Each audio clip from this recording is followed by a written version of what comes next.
Je m'appelle. Je m'appelle. Eh la team, ça va ou quoi? La team, ça fait longtemps de ouf. Oui, la team, c'est vrai que j'ai arrêté un peu de faire des vidéos, mais... Le football, il a changé. Là, la team, plus sérieusement, j'ai eu quelques soucis de santé. Ça va un peu mieux. Il y avait des choses que je devais mettre en place dans ma vie également. Ça va un peu mieux. On va reprendre les débriefs sur le Paris Saint-Germain. On a raté l'arc Mbappé. On a raté trop d'arcs. Là, il y a l'arc Zidane qui arrive. Et là, on va reprendre les débriefs en débriefant le Maroc. Et débriefer le Maroc, c'est pas le meilleur des retours. Non, c'est pas le meilleur des comebacks, vraiment. Ce match-là, c'était un peu le cirque Zavata. Vous avez vu ce match? Le Maroc, déjà, j'ai pas débrief. Maroc-États-Unis. Parce que, il y a de la dignité. Je pouvais pas revenir sur ça. J'allais pas revenir en pleurant. Ok, Vaïd, c'est catastrophique, ok. Mais là, ce match-là, je suis désolé, tu peux pas l'amputer qu'à un Vaïd. Tu peux pas l'amputer qu'à un Vaïd. Le Maroc, ils ont quoi? Ils ont 27 tirs. Non, plus de 27 tirs. Ils ont quoi? 29? Ils en mettent 2. Le Maroc, il rate 3 face à face avec 3 joueurs différents. Ouais, avec Tissou Dali. Tissou Dali, on a gonflé. Il y a des mecs sur les réseaux sociaux qui disaient Tissou Dali, c'est quoi? Il joue comme Di Maria. Mais ils ont fumé ces gens-là. Nessiri, moi je comprends pas. Nessiri, il est là.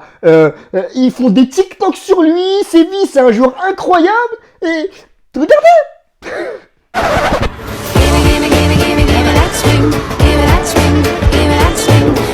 La sélection nationale, il rate des face-à-face de U13. Mais comment Nessiri, il la met pas celle-là? Il est face au gardien. Il n'y a personne. Il n'y a que lui. Le football, il a changé. Je pense que vous le savez mieux que moi. Seul obstacle, c'est lui-même. Voilà. Tissou Dali, il rate un truc de fou. Et Nessiri, on a Amala également qui rate une reprise dans la surface, qui est un peu plus dur à mettre, mais il la met normalement. Voilà, c'est le manque d'efficacité du Maroc, il est criant. On l'a vu contre les États-Unis. Le Maroc, il y a pas cette capacité à tuer devant. Il n'y a pas cette capacité à tuer devant pour beaucoup de choses. Déjà, pourquoi Vaïd? On voit Ounahi, il rentre. Ounahi, il fait une bonne entrée, Ounahi. Il est là, il est percutant. On a Harit, c'est pareil. Pourquoi Vaïd? Ça fait quoi? Ça fait plus de 2 ans et demi qu'il est là, peut-être 3. Arrêtez de me dire oui, mais Vaïd, faut qu'il s'adapte. Faut qu'il s'adapte à quoi? Faut qu'il s'adapte à lui-même. Vaïd, son cerveau, on dirait sur le mode vocal, Vaïd. Vaïd, c'est pas normal, Vaïd. Pourquoi chaque compo, c'est des joueurs différents? Ils testent quoi? Au bout d'un moment, installe une compo avec des joueurs de référence. Installe un milieu de terrain de référence. Et après, fais des ajustements. Fais des ajustements sur 1 ou 2 joueurs, mais pas sur une équipe. Un coup, il te met des Sami Maï en latéral.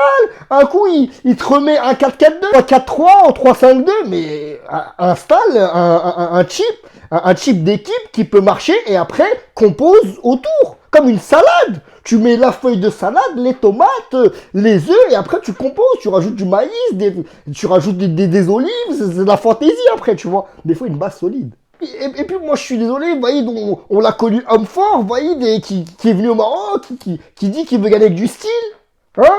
Mais cette équipe du Maroc, elle l'a rendu fou, je suis désolé, elle l'a rendu fou, cette équipe du Maroc. Il est là, il ressemble à un Pokémon sur la touche. Je sais que tu es encore faible d'avoir combattu Eurocoups, mais tu es le seul espoir qui me reste. Je te demande de te surpasser. À l'attaque!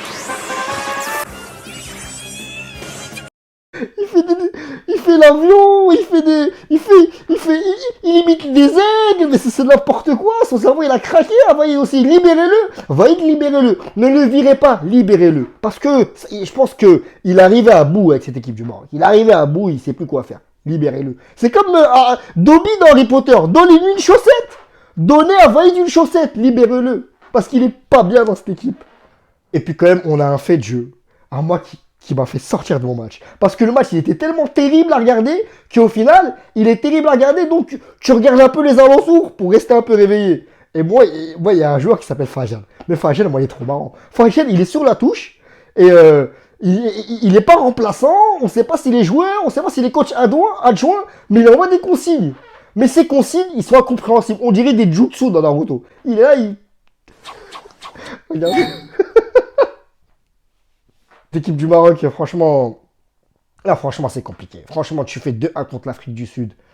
C'est un match qui n'est pas à 100% maîtrisé, c'est compliqué. Pour préparer une Coupe du Monde comme ça, c'est très compliqué. Donc le Maroc, il faut qu'il se remette en question. Il faut qu'il se remette en question. Il faut se poser la question sur des joueurs, est-ce que tu les reconvoques ou pas? Est-ce qu'un entraîneur, tu continues avec lui ou pas? On fera peut-être une autre vidéo, on rentrera plus dans l'analyse, mais ce débrief du match-là, c'est clairement un match gagné, certes, par le Maroc, mais pas gagné par la manière. La preuve, c'est gagné grâce à des individualités. On a Nessiri et El Kaabi. Et Nessiri et El Kaabi, c'est le duo d'attaquants le plus thématique de la planète. Et Nessiri, il s'est marqué que en tête. Et El Kaabi, il s'est marqué que en reprise et en ciseaux. C'est les attaquants, c'est des spécialistes. C'est des spécialistes. Ils sont bons que dans ça. Voilà. Ils sont bons que dans ça. Voilà, team, ça m'a fait plaisir de vous retrouver. Comme d'habitude, je suis suivable sur les réseaux sociaux. Continuez à liker, continuez à vous abonner, continuez à commenter. On avance comme on peut. Hein? Je vais me disponibiliser plus, mais merci d'être là. Salut la team. Ciao, ciao.